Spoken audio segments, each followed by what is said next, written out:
ఇప్పుడు విజయ్ దేవరకొండ బిలో ఆయన టెక్స్ట్ లో ఒక మ్యాటర్ చదివాను, షాక్ అవుతున్నాను. అరే, మన అన్న దేవరకొండ చెప్తే నేను ఇమీడియట్ గా ఈ యాప్ డౌన్లోడ్ చేసుకుంటాను.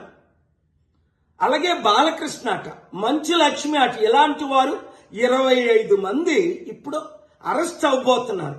ఒకవేళ పోలీసులు వాళ్ళ దగ్గర పొలిటీషియన్స్ డబ్బులు తీసుకొని అరెస్ట్ చేయకపోతే వారందరినీ సుప్రీంకోర్టుకి నేను నడిపిస్తా.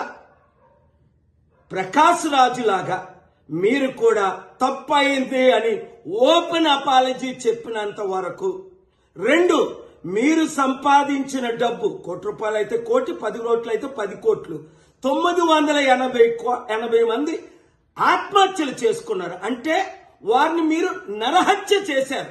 మీ ఇన్ఫ్లుయెన్స్, మిమ్మల్ని ఎంతో ఫాలో అవుతున్న ఈ ఫాలోవర్స్కి మీరిచ్చే గిఫ్ట్ ఇదేనా? మానవత్వం లేదా? దైవత్వం లేదా?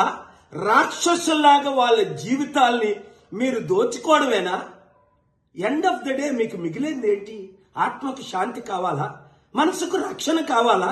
నెమ్మది కావాలా? ఫ్యూచర్ మంచి పేరు కావాలా? లేదా చరిత్రహీనులుగా మిగిలిపోవాలా? ఆలోచించండి. 72 గంటల టైం మీకు ఇస్తున్నాను.